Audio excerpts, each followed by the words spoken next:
Hi, good morning.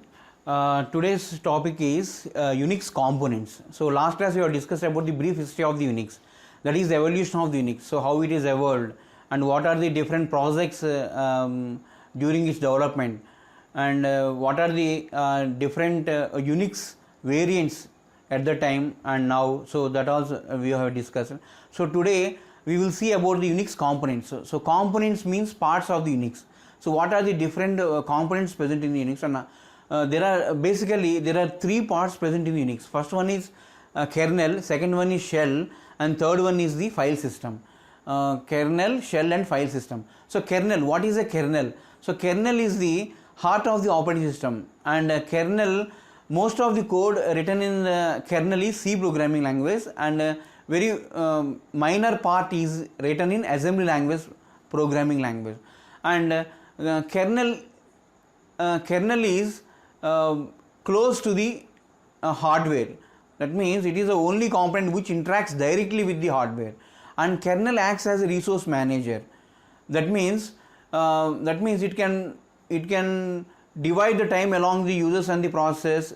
It can give the priorities to the process. It can do the resource management like device management. Okay, so etc.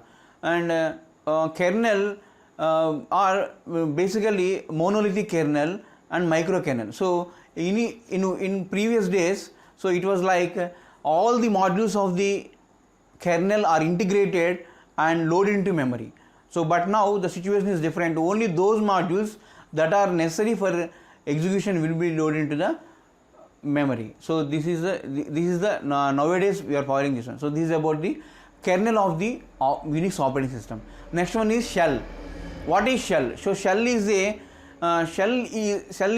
software which acts as an agent between the user and the operating system. So it's an agent, or it's an interface between the user and the operating system. So that means it is that means user and the operating system interact with the hardware. So shell is also called as command processor. That means it processes the commands, it reads the commands, and it divides the commands into words, and it parses the variables and evaluates the variables, parses the command, evaluates the variables, and do the command substitution, and then given it to the kernel for execution. And it will look for any wildcard characters like star and question mark before giving to the kernel for execution. So this is nothing but the command processor. So shell is also acts as a command, and shell also has a programming capability. That means we can write the programs in the shell just like how we write the C programs. And in Unix there are 4 types of shells are present. First one is Bourne shell. So Bourne shell was developed at AT&T Bell Laboratories by Ken Thompson, and it is the most widely used shell in the Unix environment. And second one is C shell. So C shell was developed at UCB, that is University of California, by Bill Joy, and it is C shell. The name is C shell because its syntax and appearance is similar to the C programming language. So that's the reason why we call it as a C shell. And there is another variation of the shell, that is TCSH shell. So it is a freely available variant of the C shell. And the scripts which are written in the Bourne shell were not compatible in C shell. So both are different, and this is about the C shell. Third one is K shell. K shell is Korn shell. So Korn shell is the most widely used ever, and it is discovered by David Korn. It is discovered by David Korn at AT&T Bell Laboratories. And Bourne shell scripts can also be executed in Korn shell, that is K shell. And there is another variant in K shell, so which is publicly available with free of cost. So this is about the K shell. Next is next is bash shell, that is born again shell. So this has features of both the born shell and C shell, and both the scripts can be executed here. So this is about the different shells present in the Unix operating system. First one is bourne shell, second one is C shell, third one is K shell, and fourth one is born again shell, that is bash shell. So this bash shell was discovered by Ramade and Keith-Hahn et these are the scientists who discovered the bash shell. And next is shell. So how shell, what is the different steps in the shell? So we given the command to the shell, and shell provides the prompt where we give the command to the shell, and this command is processed by the shell and given it to execution for the kernel. So what is happening between giving the command to the shell and execution to the kernel? So there are several steps. So first step is it passing the command. It passes the command present in the given at the command prompt, and this command is again passed and divided into words. So each word is again looked for any variables.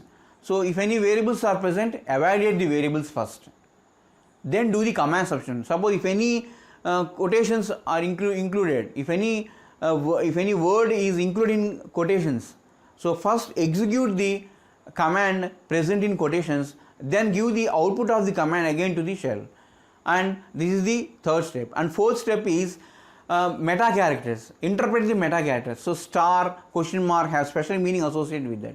So interpret the meta characters and then give the shell and give the command by the shell to the kernel for execution. So these are the different steps in the shell programming. These are different steps in the shell. Next is file system. So what is a file system? A file system is a collection of files, and it is a hierarchy of the files present in the Unix file system. So there are two types of file system. One is local file system and distributed file system. So what is a local file system? A local file system is a file system where we can access the files directly onto the system.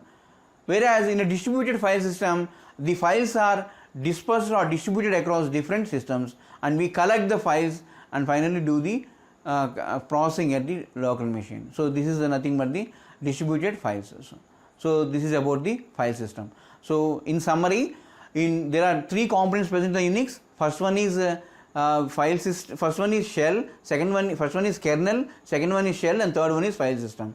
So kernel is the heart of the operating system, and it is the main component in the Unix operating system, and it provides an interface between user and the hardware.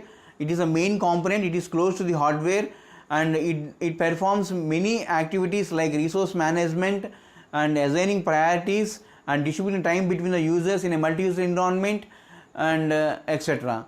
And kernel, monolithic kernel and micro kernel. So we can integrate the modules and load it into memory. And nowadays what we are doing is we are simply giving only the required modules and load into the memory. This is about the kernel. And in case of shell is a command processor. Shell has programming facility, and shell is an interface between user and the operating system. And there are four types of shells present in the Unix operating system: bash shell, bourne shell, C shell, and K shell. And shell